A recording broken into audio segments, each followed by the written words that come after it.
everyone, welcome back to the channel. If you're all about those raw, honest reactions, you found the right place. I'm Indigo Moon, and today we're diving into something heavy but important, the Jeffrey Epstein estate files. These documents, released by the U.S. House Committee on Oversight and Government Reform, shine a light on the disturbing culture surrounding Epstein and his associates.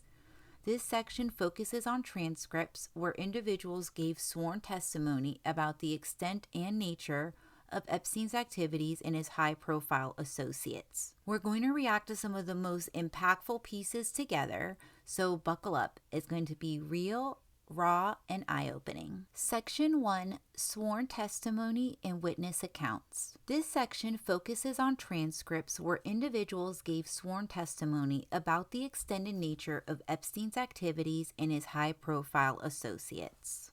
All right, let's start with sworn testimony.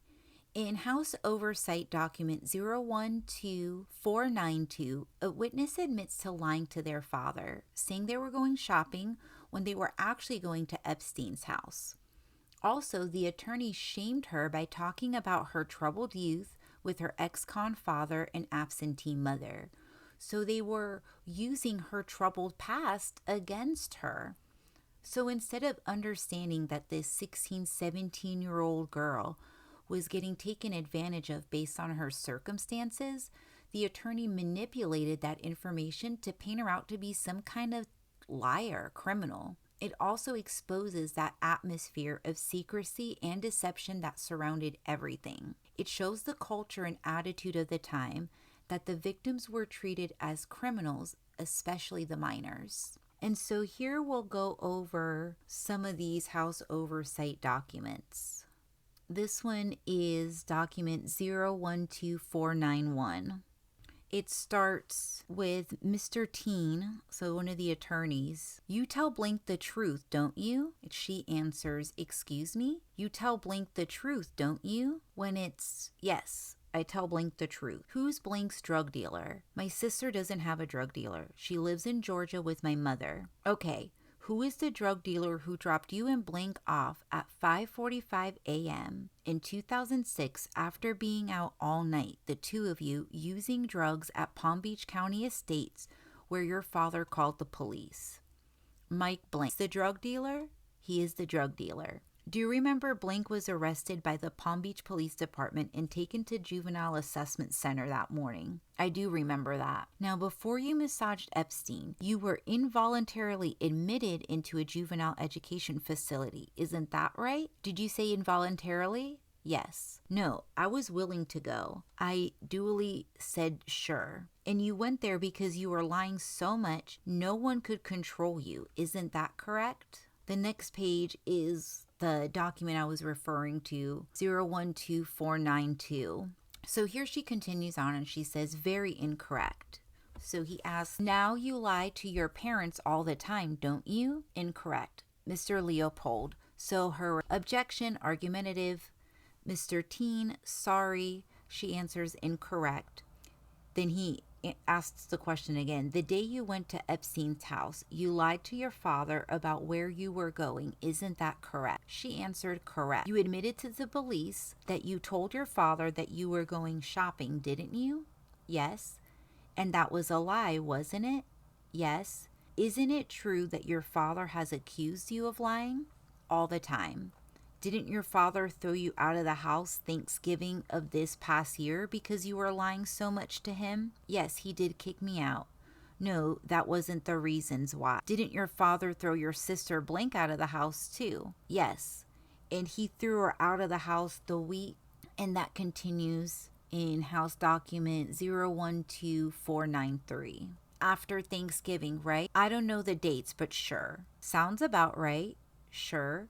And the reason he threw her out of the house was because she was lying too. Her attorney, objection, lack of foundation, cause for speculation. Epstein's attorney, when your counsel coaches you, you say it's correct, right? He replies, I've never been coached. Her attorney objects. He goes on, okay, when your counsel that it was there was lack of foundation. You agree with your counsel, right? She responded, I was like saying, yeah, let's move on because there's no point to asking that question.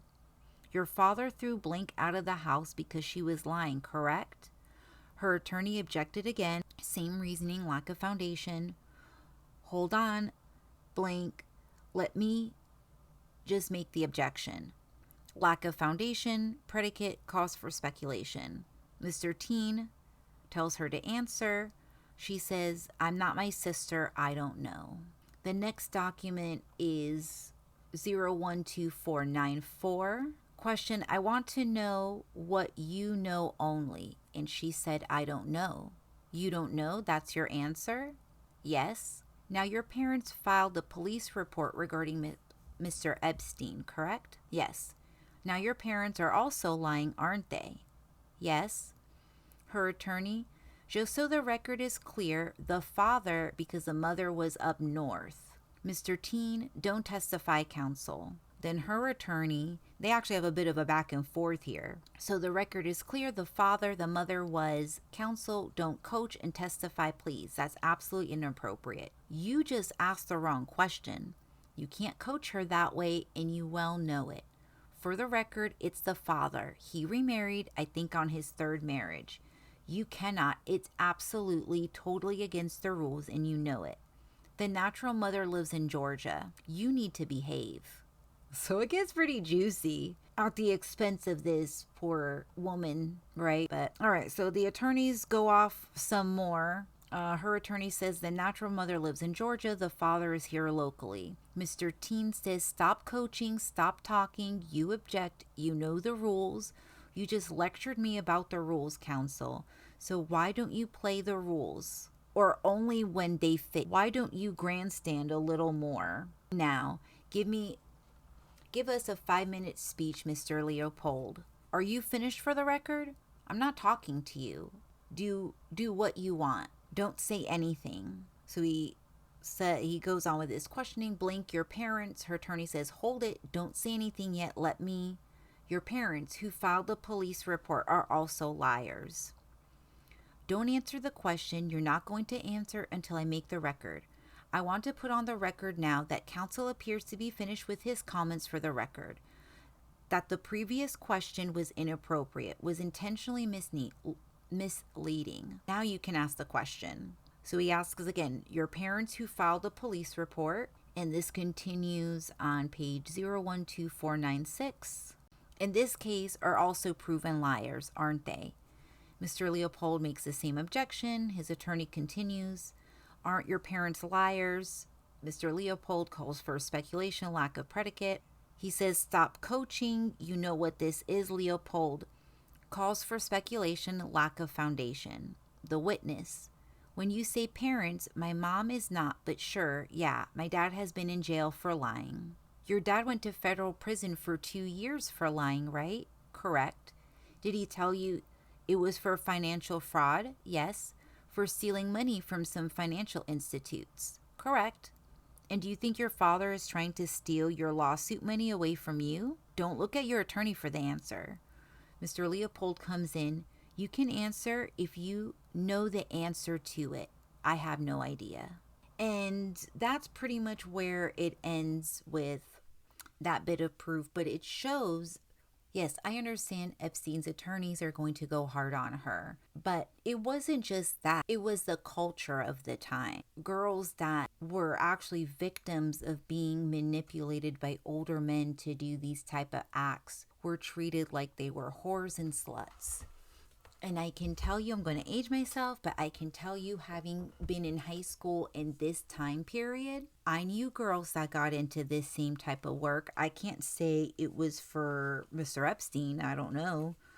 I did grow up in that same part of South Florida, but there's plenty of rich creeps out there scouting out high schools, promising girls all this money just for little massages and this and that, and it turns into all of this.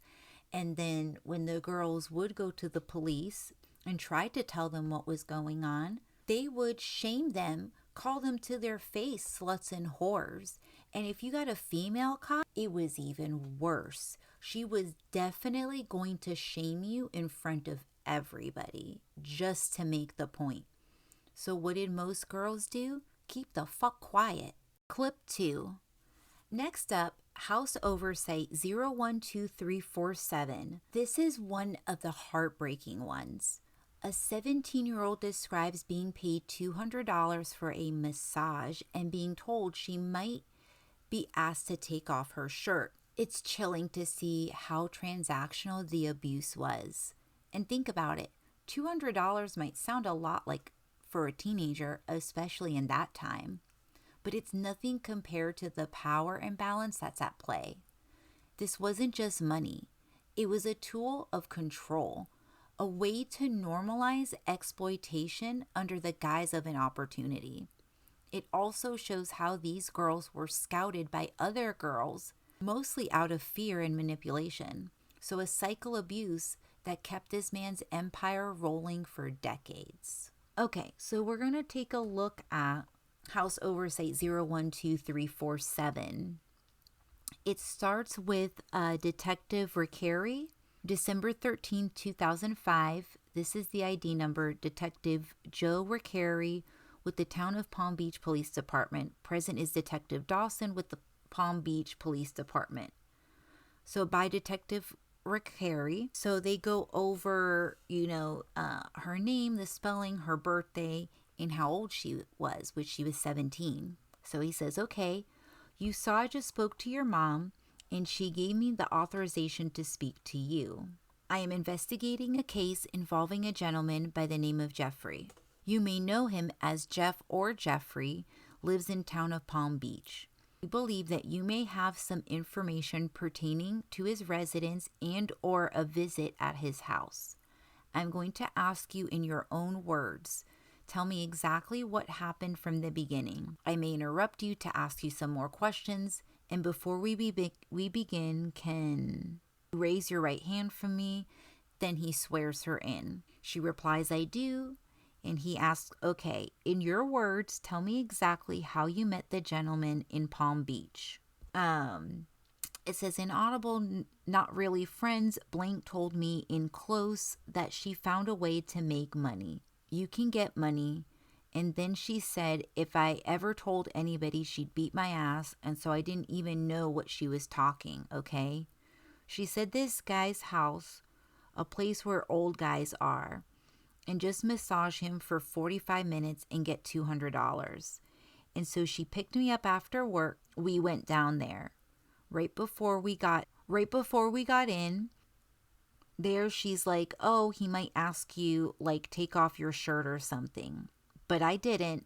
It didn't matter, so I said okay. And I went in his house. And a lady escorted me up to his room, had a bed on it. Okay. Let me back you up for a second. You said this was right before Christmas? Christmas of last year or the year before? Last year. Last year? So this was December 2004, right? Okay. How old were you then? I think 16. Okay. And then I went up there. He was on the phone and he just told me to massage his feet. So I went over there and did it. Blink and everything, and then hold on for a second. Hold on. Take me from when you got to the house in Palm Beach. First of all, do you remember the name of the street? You said it before, but I just can't remember. Okay, do you remember any specifics of the house? I know where it is. If I were to go back, I could find it. Okay, it was at the end on the left side? The end of the left side? Okay, do you remember the color of the house? Oh, it was too long ago. Okay, I know it's been some time. And we did speak once before. All right, you said you were walking in with Blink. Okay, take me from, do you go in the front door? Do you go through the garage? No, you go to the side gate. You have to knock on the back door, kind of. And a lady will ask you, like, what's your name and why you're there. Okay, what's the lady's name? Do you know? No, I think she was the maid because she was like folding up towels and she was bringing them upstairs. Do you know, can you describe her to me? She might be a Spanish lady. I can't remember so well. Okay. And when you walked in, there was food on the table. They offered you food and And I waited a couple of minutes. I guess he was in another session. I don't know. Because like a girl walked out before I walked in, and this really pretty lady. He walked in with two ladies, and they were like, they looked like models or something. And one had blonde long hair, and one of them came down and told me I could go upstairs. That's probably her. And we were walking up the stairs. She told me what was going to happen. Like, well, he's going to have some lotions there, and he'll probably be on the phone for a little while. And this is the only copy that I could find in all these thousands and thousands of files of this particular testimony that this woman gave. But it is sad that it was, to her, not even at the time all that crazy to take her clothes off. And it just shows how they were truly taking advantage of disadvantaged young ladies, that at 16, 17 years old, she thought that this was a viable option for making money. And the fact that he knew that and exploited that and grew this empire that runs decades and decades, just a cycle of abuse to these young women. And how many people must have participated in all this abuse is absolutely disgusting. Now, House Oversight 014308, a witness is asked about socializing with celebrities and political figures. She was only comfortable admitting to socializing with the president, but when asked whether it was in the presence of females under 18, the witness immediately invoked her Fifth Amendment. That silence speaks volumes. When someone refuses to answer under oath, it leaves us with more questions than answers. And in cases like these, those unanswered questions can be just as telling as the testimony itself. Who is she afraid of? Possibly been threatened? Or at the very least is terrified of what those individuals could do to her? Either way, it's an example of how powerful people are able to keep their names out of Epstein's dealings. And here we're going to go over document 014308. It's only part of the trial. Mr. Scarola asks, does a flight log kept for private jet used by you contain the names of celebrities, dignitaries, or international figures? She responded, at least today, sir, I'm going to have to respectfully decline to answer based on my 5th, 6th, and 14th Amendment right, though I'd like to answer that question. Do you have a personal relationship with Donald Trump? What do you mean by personal relationship, sir? Have you ever socialized with him? Yes, sir. Yes? Yes, sir. Have you ever socialized with Donald Trump in the presence of females under the age of 18? Though I'd like to answer that question, at least today, I'm going to have to assert my 5th, 6th, and 14th Amendment rights, sir. Have you ever socialized with Alan Dershowitz? Yes, sir. He's my attorney. I just wanted to read that part because I did think that was kind of funny that they left that in there. But it does help with the context, because just because you socialize with a person, you ran into them at parties and gatherings and all kinds of other shit rich people do, right? Balls and stuff like that. That doesn't mean that they had anything to do with Epstein's empire, right? So just like she would socialize with her attorney, she had also socialized with the president. I do think it's suspicious that she did not want to admit that she socialized with him with women that were under 18 or girls that were under 18. But I do understand our political environment is just so toxic and hectic right now that answering that question either way means she's picking a political side. And I don't think that's what she wanted to do. So I respect her taking the 5th on that, though it would have been interesting to know, because again, just because he was socializing with minor women doesn't mean he was doing anything inappropriate. You can be socializing with children at a children's birthday party, doesn't necessarily mean right off rip that you're doing something inappropriate. There are just children around you at a children's party. So we have to kind of take that type of information with caution. But I do believe that it is an example of how powerful people are able to keep their names out of Epstein's dealings. And that's the part that I think is frustrating the majority of us the most, is that it seems like in this case, no matter what side of the political aisle you are, as long as you are rich, famous, they will do everything in their power to protect you and keep your name out of these girls' mouths. And that's the shit that's pissing everybody off, because regardless of what side you are on, I want to know, who are the creeps? Who do we need to publicly shame for this? Who can still even be held accountable for those crimes? I think that's what a lot of us are feeling and wondering right now. And then we have House Oversight Documents 014305 and 012357. These describe photos of teenage girls, some even in bathtubs, and the devastating mindset of the victims who said the girls don't care or otherwise they wouldn't do it. That's not indifference, that's trauma speaking. When victims minimize their own suffering, it's kind of part of a coping mechanism. They do this because if they can downplay what happened and how terrible then it wasn't as bad. What they don't realize is that living in this kind of denial is only going to fester more in their subconscious, and that trauma will resurface. I'll share a story about a teacher of mine from high school that told me about a story of her mother.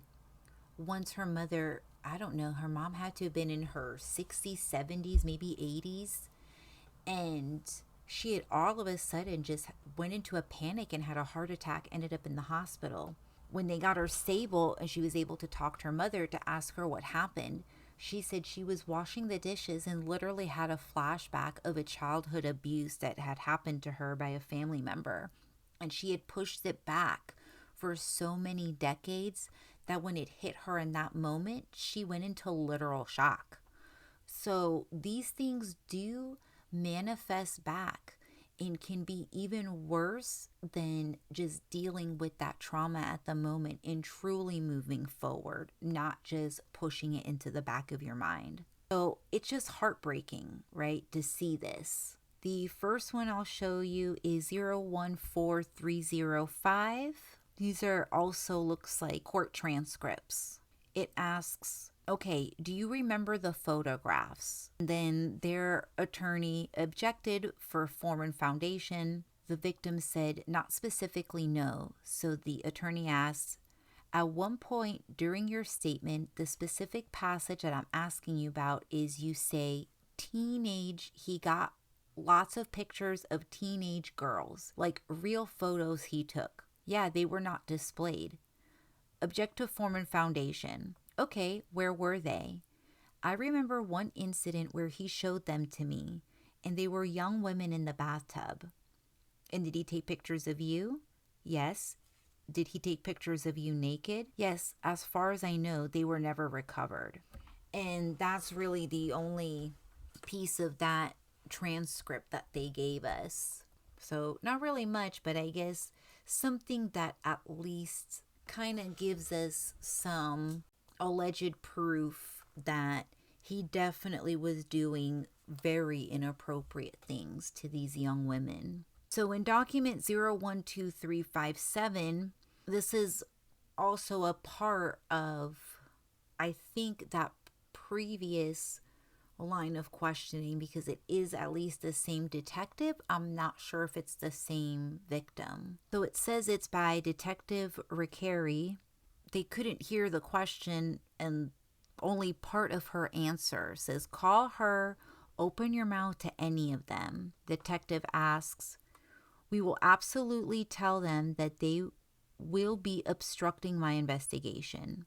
The answer, the only one that's going to open her mouth is probably blank. The only one inaudible said anything would be blank. Are these girls, are they embarrassed about what they've done? Would they rather nobody know if it's possible, or are they out there flaunting it? They don't care. Okay, that was my question. These girls don't care. For the most part, they don't care. Okay, Otherwise, they wouldn't do it. I tend to agree, but that doesn't mean you, everybody else, get in on the action or blink in general. He answers, I hear that. Oh, okay. Blink called dispatch, a couple of females. Blink get some addresses. After we're done with Blink, I think Blink we were talking about next. Okay. Well, I don't know. Well, we should probably try her since she would be leaving. You want to try Blink is off to college. They couldn't hear, and then somebody else came in. So a really shitty transcript of that line of questioning, but I guess it does kind of show that there is an environment of women that went through this abuse that see the survivors who are coming out and have been speaking out as attention seeking, maybe money hungry. And I can understand from their perspective, people all deal with trauma differently. Some people would rather just deal with it head on. Some people would like to start foundations, do charity work in a line of field that was related to their abuse as a way to take control and give back to others in that same situation. And then you have those who would rather not talk about it at all and pretend that it never happened. You have those that maybe will seek therapy privately, but doesn't want to go around talking about it publicly. And I wholeheartedly respect that because it's incredibly different. It's incredibly difficult to go up to a group of people, especially with cameras and everything all around you, and talk about the abuse that for the last 20 something years people have been nothing but shaming you over. It takes an incredible amount of courage to do that. I've had a taste of that when I was part of a support group for women, mostly young girls, that were in some kind of DVSA situation. And we went around to different high schools speaking about our experiences. And it can be incredibly difficult, constantly reliving your trauma in front of a group of people that you don't know how they're going to react to. And luckily, every time we went to a school, we had plenty of kids come up to us after thanking us. And we even had started going to middle schools to talk about it because in our time together as a group, we had figured out that lots of girls get abused late elementary going into middle school. So trying to maybe giving some of these girls warning signs and tools, resources, could maybe save a few of them. So I've been locally, very, very locally in that position. So I can relate, but not to the extent of being in front of cameras that are going to be streaming this to hundreds of millions of people all around the world who all have their opinions one way or another. And now this movement has become so politicized from one side now back to the other. And it's very daunting. But I think both of these screenshots is just kind of a heartbreaking examples of how exploitation can reshape your sense of self, and that some people have to convince themselves that what happened was normal or deserved, otherwise they can't move forward. It's really sad. Section 2, internal communications. So now let's look at the paper trail. Oversight documents that begin at 014266 through 014272. And these are all paper trail receipts. They show numerous pink phone slips from Ghislaine Maxwell, GM, or Ms. Maxwell, confirming her constant presence in Epstein's communications. She has always tried to act like she had no idea that any of this was going on. She had no involvement in it, but you would not have this many pink slips. I mean, there's so many that I didn't even put in this video all the screenshots because I thought it was unnecessary. You get the point out of these, that this was constant. And they weren't just occasional. They're routine, almost daily, showing how deeply involved she was in managing his empire. It paints a picture of someone who wasn't just bystander, but actively coordinating and keeping the machine running.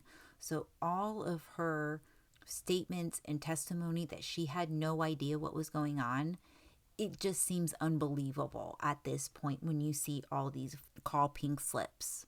It is striking here, the consistency. When you see the same name popping up over and over and over again, it tells you that it wasn't random. This was systematic. Maxwell's role wasn't hidden. It was documented in the very fabric of Epstein's office communications. It's all right here. Her to even deny that is ridiculous. And the same files also show calls from billionaire Leslie Wexner's office.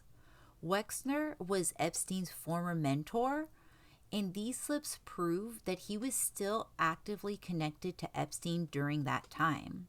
That's huge because it shows how Epstein maintained ties with powerful figures even after his reputation was already questionable because he had all these investigations. They weren't just casual contacts. They were part of a larger web of influence. Seeing how he could still have such powerful people nonchalantly, openly being in his circle is kind of a scary truth. It seems that this kind of debauchery is acceptable in that community. And we have to also think about, what do these pink slips represent? They're not dramatic courtroom testimony, but they are evidence of everyday interactions. At times, it's those small routine details that reveal the most. They show us who was in Epstein's orbit, who kept calling, and who stayed connected despite everything. And the names of people who still kept in contact with him, being so powerful, so rich, I feel like in a small way is saying a lot. So when you stack these slips together, you can see a pattern of consistent streams of communication that Epstein plugged into his elite circles.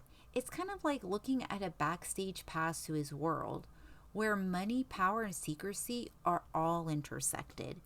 And these small call logs are just kind of a taste of how unaffected by those court cases he actually was. That it didn't ruin him at all. I mean, he still kept all his powerful friends, all his powerful banking associates, his homes and everything. This man suffered almost no consequences to what happened. I know eventually they seized everything from him, but that was like, right before he endgamed himself. So in this time period though, in this like 10-15 year time period though, nobody just cared. They just willingly ignored it or were participating in it as well, and that's why they didn't care. Either way, it's disgusting. Outro. All right, that's gonna wrap it up for today's reaction. I know this was tough to hear, but it's important that we confront the realities behind these files. If you found this breakdown informative, make sure to hit the thumbs up and drop a comment below with your thoughts. What do you think of these revelations? Did anything stand out to you? I'd love to know.